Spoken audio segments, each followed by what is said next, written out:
Bonjour à tous. Merci, vous êtes nombreux, ça fait plaisir.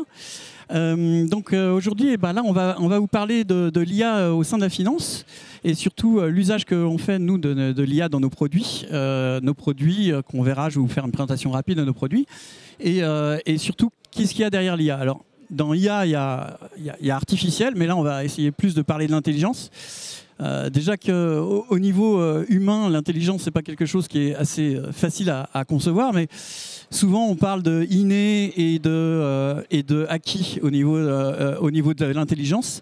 Au niveau intelligence artificielle, on pourrait très bien assimiler ça à l'inné, ça va être le modèle généraliste, et l'acquis, c'est tout là où vient notre travail, qui est de fine-tuner le tout pour lui donner une vraie intelligence, surtout au niveau finance, qui est assez particulier et on verra qu'il y a des vraies différences entre le modèle de base, généraliste, et le modèle une fois qu'on l'a intégré. On va faire cette présentation en 3 parties. Donc, la première partie, je vais vous parler d'extraction de data au niveau des fonds chez nous et dans nos systèmes. Une deuxième partie qui va être axée sur les agents. Alors, les agents, on en parle beaucoup, c'est très marketé. Mais là, c'est nos agents qu'on va, et en GenAI, qui ont un besoin très précis et très exact. Et on va regarder ça ensemble. Et puis, on a le plaisir d'avoir ClairUp avec... On a le plaisir d'avoir Stéphane, qui est cofondateur de ClairUp avec nous et qui va nous exposer également un use case d'IA qu'ils ont chez eux, qui ont été faits. Donc voilà, c'est un peu ce qu'il va y avoir un peu au programme. On va tout de suite mettre en perspective. Alors l'IA, qu'est-ce que l'IA chez nous? L'IA, elle est vraiment au service de nos produits. L'IA, c'est pas une finalité en soi, c'est vraiment, elle répond à un besoin chez nous et elle va avoir plusieurs choses. Nos 2 produits dans lesquels on utilise IA, il va y avoir Fund Regulatory Information qui est destiné aux asset managers, asset serviceurs. Alors je vais être très rapide là-dessus parce que c'est le principal, c'est surtout l'IA, mais pour qu'on comprenne un peu le contexte, ce produit il est destiné à gérer tout ce qui est gestion du référentiel et du reporting dans les fonds, à travers un full life cycle qui permet d'avoir une gestion complète des reportings des fonds tout au long du cycle vie de fonds. Et Fund Compliance qui est destiné plus aux banques dépositaires, asset serviceurs et managers, qui lui est là pour assurer l'ensemble des contrôles de conformité des fonds, tâche qui est aux banques dépositaires. Donc on va rentrer dans le vif du sujet sur l'extraction de data, de données dans les documents financiers. Alors extraction de données, vous allez me dire, maintenant c'est assez classique. Je pense que tout le monde ici a déjà envoyé un document dans ChatGPT, lui a posé 3 questions et a eu des réponses ou lui a demandé un résumé. Et le résumé est sorti, et plutôt d'ailleurs assez probant, et dans un très bon français, très bon anglais. Seulement, ce résumé, est-ce qu'on sait quel pourcentage de pertinence d'informations ont été utilisées dans ce résumé? Est-ce qu'il y a des informations qui sont erronées? Est-ce qu'il y a des informations qui sont manquantes? On n'en sait rien parce que la plupart du temps, ce résumé, on ne le fait pas soi-même avant de le demander à ChatGPT, sinon ça n'a plus aucun intérêt de lui demander. Donc la plupart du temps, le résumé va nous convenir. Mais nous, dans notre cas, c'est de l'extraction de données financières. Et là, l'extraction de données financières, c'est plus la même. Ça veut dire qu'on ne peut pas se permettre d'avoir des données manquantes ou des données qui sont une hallucination de l'IA. C'est là où ça devient une vraie problématique. Et dans ces cas-là, il faut avoir vraiment des modèles qui soient fine-tunés spécifiquement pour pouvoir avoir des résultats les plus probant possible, sachant qu'on n'arrivera jamais à 100%, l'IA ça n'existe pas, comme l'humain de toute manière, il va avoir des erreurs de saisie, il va avoir des oublis. On va partir donc de la solution dans ce qui est l'extraction de données. On peut se prendre une image pour être simplifié, on peut s'imaginer, nous en tant qu'être humain, on voit une personne et on veut avoir la couleur de ses yeux. Okay. On va faire des étapes naturelles et ça va être très rapide pour nous. Mais il a fallu déterminer ça pour que nous, on puisse le transformer en IA. Et ça, on va utiliser 3 modèles pour ça. Le premier, ça va être un modèle qui va nous permettre de dire, voilà, cette personne, elle est là-bas, elle est loin, elle est floue. Il va falloir que je me rapproche et que je cerne un peu plus cette personne pour pouvoir avoir vraiment la vision de ses yeux, par exemple. Et ça, c'est notre OCR qui va faire ça. On va partir d'une image. Ça peut être très bien un document scanné qui va être une image. Et on va transformer ça en un document lisible pour l'IA. Le deuxième cas de figure, ça va être la détection des sections. Alors ça pourrait correspondre à quoi? Pour regarder la couleur des yeux d'une personne, il faut qu'on sache où est le visage. Et dans le visage, il faut qu'on sache où sont les yeux. Et là, on va déterminer des sections. Et naturellement, on va se dire, ah tiens, les yeux sont là, ah oui, je le vois. Et nous, on va avoir la même chose. Et là, pour ça, on va utiliser Pixtral. On a utilisé Pixtral 12B, qui nous permet de déterminer les sections au sein d'un prospectus de fond. Et alors, des sections, c'est quoi dans un prospectus de fond? Il va y avoir une section qui va être liquide, il va y avoir le prospectus, et puis il va y avoir l'annexe SFDR, par exemple. Mais au-delà de ça, il y a aussi les sections qui vont être des fonds, des sous-fonds.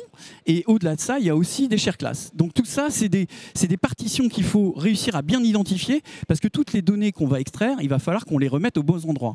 Si vous avez des règles d'investissement pour un sous-fond et pour un autre, vous ne pouvez pas vous permettre de mélanger les règles d'investissement entre les sous-fonds. Donc c'est là où va intervenir ce type de choses. Au passage, on peut voir ici, on a mis des scores, c'est ce que je vous expliquais tout à l'heure, c'est qu'il y a l'inné et l'acquis. L'inné, en utilisant Pixtral 12B, qui était l'un des meilleurs, qui vient de Mistral, qui était l'un des meilleurs modèles qui permettait de faire ça, on est à 49% de F-score. 49%, c'est pas énorme, hein. On va pas se le gâcher.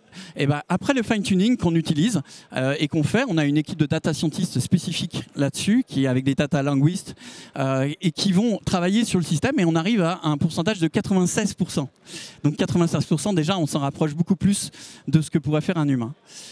La dernière partie, c'est l'extraction de données, bien évidemment. C'est là où on va dire, les yeux sont bleus, verts, marron. Et l'extraction de données, ça va être aussi, on a utilisé Mistral Small 3.1 qui nous a permis d'aller à l'extraction de données. Et donc cette extraction, vous voyez, une fois de plus, on voit bien une différence en termes de score. En termes de score, on était à 73% avec le modèle Mistral, et on a été amené à aller à 90% pour tout ce qui est fine-tuning, après fine-tuning. Je vais passer la main à Jung qui vient juste d'arriver, les piles à l'heure, et pour vous expliquer un peu comment on obtient ça, et surtout avec la partie fine-tuning. C'est pour toi. Au niveau fine-tuning, parce qu'elle n'a pas de casque. Oui. Au niveau fine-tuning et puis score, si vous pouvez. Oui, du coup, en fait, je suis désolée, je viens d'arriver. En fait, ici, je voulais vous partager notre expérience de fine-tuning sur ces deux projets, donc la détection des sections et l'extraction des données, notamment les caractéristiques fonds dans les prospectus de fonds. Ici, en fait, ce qu'on voit, ce qu'on a fait avant de fine-tuning, nous avons d'abord tester les modèles existants LLM. Donc ici, les résultats de test, c'est ce que vous voyez dans les scores initiaux. Donc nous avons testé plusieurs modèles, et parmi les modèles, ici, en fait, je voulais partager le meilleur résultat qu'on a eu avec Pixtral 12B. Donc ici, je parle de la métrique F. En fait, c'est une métrique scientifique qui permet de mesurer à quel point le modèle permet de détecter correctement les informations sans oublier les bonnes réponses. Voilà, donc ici, on voit bien qu'avant de fine-tuning, on a les résultats un petit peu loin de nos attentes. Et ensuite, nous avons fine-tuné sur nos propres données, composées de plusieurs documents correspondant à peu près à plus de 1000 fonds. Donc, ce qui a permis d'avoir un score de 87% en termes de F-score. Voilà. Donc, c'est pour la détection des sections. C'est un peu similaire pour l'extraction des données. Ici, nous avons les résultats de Mistral Small. Donc, avant de fine-tuning, vous voyez ici, nous avons 73% de F-score. Et ensuite, après le fine-tuning, on a pu augmenter considérablement la qualité de détection jusqu'à 90%. Voilà, donc ici, on voit l'intérêt en gain significatif lorsqu'on fine-tune un modèle sur les données spécifiques. Voilà. Merci Jung. Oui, donc j'ai oublié de vous la présenter, elle est arrivée juste last in time. Donc Jung, elle est responsable de notre équipe data scientist qui opère pour tout ce qui est fine tuning et qui travaille sur les modèles, qui choisissent les modèles, ils testent différents modèles pour arriver à ça. Elle est aussi, vous faites de la recherche, hein, je crois, également aussi au niveau IA. Voilà. Donc ça, c'est vraiment pour la partie extraction de données. Après, pour être plus concret en termes de finance, quelles sont les applications qu'on peut imaginer ou qu'on utilise? La première utilisation, elle est bien claire, hein, c'est l'alimentation d'un référentiel. Si on peut avoir des prospectus et directement récupérer les données qu'on souhaite et alimenter notre référentiel, on part d'une base qui est solide, en tout cas qui est officielle, donc ça nous permet d'alimenter notre référentiel. La deuxième, ça va être pour Fund Compliance, c'est ce qu'on utilise, nous, c'est d'extraire les règles d'investissement. Donc ça nous permet d'extraire les règles d'investissement pour l'outil de conformité. Et ainsi, après, on va avoir une autre IA qui nous permettra de fabriquer automatiquement les plans de contrôle dans notre logiciel pour pouvoir les utiliser pour détecter les breaches, par exemple. La troisième, ça va être comparaison de documents officiels. Et avec une donnée interne, ça c'est un des cas de figure qu'on a eu avec un de nos clients. Lui, ce qu'il souhaitait, c'était il avait ses prospectus officiels et il a sa base de données. Mais pour s'assurer qu'il n'y ait pas de fausses données qui soient rentrées dans la base, avec l'IA, il parse après coup les prospectus et les compare à sa base pour voir les écarts qu'il peut y avoir. Et il y a des écarts. Parce que forcément, c'est rentré à la main par des utilisateurs et ce genre de choses peut être amené à se faire. L'autre chose, ça va être par exemple la comparaison de deux versions de documents. Vous avez un document version 1, il y a une version 2 qui vient de sortir. Avec l'IA, il va permettre de vous identifier directement quelles sont les parties qui ont été modifiées dans les documents. Et ça permet de faire de l'extraction et de comparer. Et comme ça, on n'a plus qu'à aller voir exactement là où ont été faites où sont les différences. Et puis et puis il y en a d'autres, hein, mais l'autre cas, ça va être par exemple de vérifier la conformité entre les différents documents, que ce soit le KID et le prospectus, pour voir s'il y a des écarts qui sont mis dedans. Voilà, donc ça c'est vraiment la partie extraction de données. Mais je crois que Stéphane va nous parler encore plus de l'extraction de données avec sa partie à lui. L'autre partie, ça va être les agents de GenAI. Alors les agents, c'est quoi? Un agent, en dehors de la partie marketing de l'agent, où tout le monde parle d'agent comme étant quelque chose d'extraordinaire, un agent, c'est pas juste un modèle qu'on va cantonner à un rôle. L'agent, c'est ce qu'on va voir ici. Chez nous, un agent, c'est bien plus que ça. C'est-à-dire que bien sûr, l'idée, c'est qu'un agent va répondre à un rôle, mais il va y avoir toute une action qui va se faire au sein de cet agent-là pour pouvoir, à ce qui nous amène à avoir un résultat le plus rapide possible et le plus fiable. Si on reprend un peu notre persona, cet agent, par exemple, on va voir ça à travers trois cas. Un cas qu'on a d'agent de GenAI qui va être répondre aux questions périodiques dans les annexes SFDR sur les fonds. Donc l'idée c'est quoi?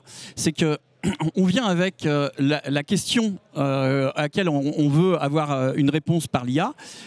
Cette question, elle va être amendée avec différents types, des documents type précontractuel, périodique du fonds, par exemple, s'il y a eu des périodiques précédents. Il va y avoir aussi la possibilité à l'utilisateur de rentrer des data points qu'il veut voir apparaître dans sa réponse au sein du périodique. Et puis ça, on va le parser dans notre modèle GenAI pour qu'il donne une réponse. Ça, c'est le cheminement. Mais derrière ça, qu'est-ce qu'il y a? Notre modèle GenAI, il va y avoir deux types de fine-tuning. C'est ce qu'on a voulu faire apparaître là. Il va y avoir le fine-tuning pour l'extraction de données. Ça veut dire quoi? Fine-tuner, ça veut dire pour ce modèle-là, on lui dit la réponse, elle va se situer dans tel segment, telle partie, telle partie, telle partie. Ça évite qu'il aille faire un document de 500 pages pour essayer de vous trouver des réponses et des fois des réponses fausses. Là, on va le focuser sur les endroits sur lesquels on veut qu'il s'appuie pour apporter la réponse. Et puis l'autre partie, c'est évidemment le training du modèle GenAI sur le système. Oui, ici, nous avons les résultats de l'évaluation de nos premiers agents spécialisés en génération des rapports périodiques SFDR. En fait, nous avons évalué sur la génération de deux documents, donc deux rapports périodiques SFDR. Vous avez vu tout à l'heure la métrique qui s'appelle F. Ici, vous voyez la métrique qui s'appelle Blue et Hughes Score, qui sont plus adaptés à l'évaluation des textes générés. Nous avons également testé plusieurs modèles, bien sûr, et puis ici, je vous partage le meilleur résultat qu'on a eu avec la MA3. Donc, pour le premier document, comme vous voyez, en fait, juste rapidement, Blue et Fujitsukawa, ça permet d'évaluer la similarité au niveau de l'occurrence des mots entre les textes générés et les textes attendus. Et Blue, ça permet d'évaluer ce qui est correct dans le texte généré, Fuji, ce qui manque dans le texte généré. Voilà. Donc, vous voyez bien, avant le fine-tuning, on a un score assez faible. Et puis, avec le fine-tuning, on arrive à avoir un résultat assez satisfaisant. C'est parce que aussi, en fait, le rapport périodique, c'est un nouveau type de document qui est devenu obligatoire assez récemment, à partir de 2023. Donc, sûrement, le modèle allemand, il n'a pas beaucoup vu ce type de document. Donc, c'est pourquoi le modèle initial n'a pas donné un bon résultat et on aurait dû fine-tuner sur les propres données pour améliorer le résultat. Voilà. Merci Jiang. Le deuxième type d'agent qu'on va avoir, c'est un agent qui nous sert à faire proposer des website disclosures directement, donc les informations qu'on va pouvoir diffuser sur le site internet. Alors, quand je dis proposer, c'est toujours pareil. Hein. C'est-à-dire que ce soit l'IA qu'on a vu en extraction ou ici, on propose. L'IA propose. Il n'impose rien. C'est-à-dire que l'utilisateur a toujours la main dessus et c'est lui qui doit, in fine, être en validation. Mais l'IA va lui permettre de gagner du temps pour avoir plein de choses à valider.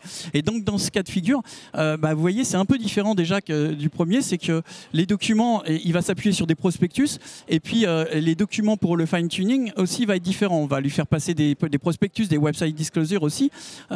Pour pouvoir l'entraîner et l'acquisition elle aussi sera pas la même, l'entraînement pas le même et in fine la réponse non plus sera différente parce que là pour le coup on lui demandera de faire un résumé et voir des traductions multilangages pour la diffusion sur les sites.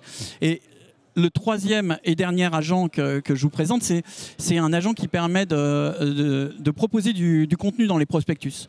Donc là aussi, ça va être le même principe, c'est-à-dire qu'il y a certains paragraphes qu'on va vouloir que l'IA nous propose du contenu.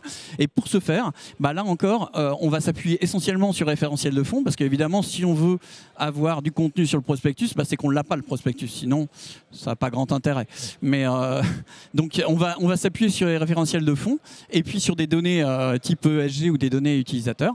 Et puis après, ici, on va fine-tuner sur des prospectus, parce que l'idée, c'est s'appuyer sur des prospectus sur d'autres fonds qui ont des mêmes stratégies d'investissement ou ce genre de choses, pour pouvoir proposer du contenu. Sachant que ce qui est intéressant dans l'IA quand même, c'est que vous pouvez lui demander de proposer un contenu, il va vous proposer un texte, vous pouvez même lui proposer qu'il mette une mise en forme. Mais si ça ne vous convient pas, vous pouvez le relancer. Il va vous proposer un autre type de texte avec les autres informations. Donc, ce n'est pas quelque chose de figé, c'est quelque chose qui est évolutif. Et après, dès qu'on a un contenu le plus proche possible de ce qu'on souhaite, on va pouvoir s'appuyer dessus et faire les modifications qu'on veut. Là encore, quel domaine d'application on peut avoir chez nous? Ça va être proposer évidemment du contenu, c'est ce qu'on a vu dans tout ça. Par exemple aussi, demander à l'IA de faire un résumé de stratégie de tous les fonds qu'un asset manager a au sein de sa société, ce qui permet d'avoir un résumé propre. Et puis après, il y a la génération de documents du type rapport annuel, fact sheet ou KID. Donc voilà, donc ça c'est vraiment un peu tout le parcours métier, finance. L'idée, c'est de bien se dire que à travers tout ça, l'idée qu'on veut véhiculer, c'est que une IA, c'est pas juste je prends un modèle, c'est une boîte noire, on envoie des documents, on pose des questions, c'est super, et on sait pas comment ça se passe. On sait très bien comment ça se passe, on l'a vu, l'extraction de données. On va utiliser 3 types de modèles, c'est très segmenté, et c'est surtout très entraîné pour les besoins spécifiques de la finance. Donc voilà, c'était un peu le message. Et je vais laisser la parole à Stéphane. J'espère que j'ai pas pris trop de temps.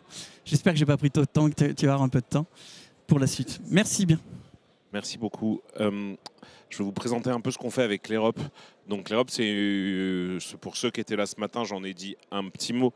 C'est une AI et data platform souveraine qui vient se plugger au-dessus des services managés de Outscale, qui vient s'installer sur Outscale ou sur des clouds souverains. Et l'idée, c'est avec cette data platform de construire des produits d'IA, des agents, comme tu l'as dit, mais aussi des produits analytiques qui ont de la valeur.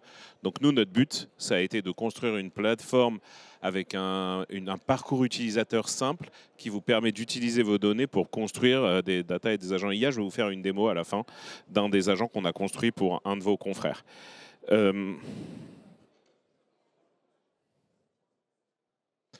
avant de faire cet exercice, la première chose qu'on a voulu faire quand on a voulu intégrer, donc Clearup, ça existe depuis 5 ans, on était au démarrage d'une data platform. Donc qu'est-ce qu'on faisait? On stockait les données, on vous permettait de faire de l'orchestration de vos données, on faisait de l'ETL, ensuite on vous permettait de faire de l'analytics, on faisait une data platform.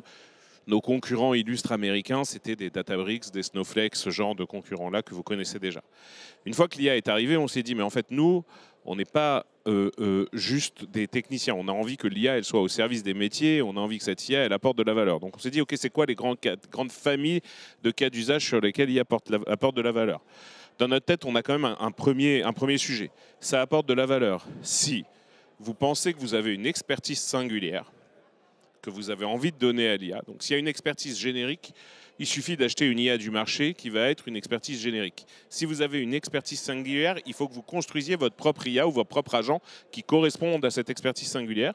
Et en plus, que ce soit d'une manière ou d'une autre, que vous récupériez votre ROI. Donc c'est quoi le ROI? Il faut que cette tâche elle soit rébarbative, il faut que cette tâche elle soit lente, il faut qu'elle vous prenne du temps, il faut qu'elle vous rapporte quelque chose. Donc des exemples, il y en a plein, mais il faut à chaque fois se poser cette question, est-ce que je suis dans une expertise singulière qui nécessite que je développe ma propre IA ou est-ce que je peux acheter une IA du marché qui correspond à ce que je veux?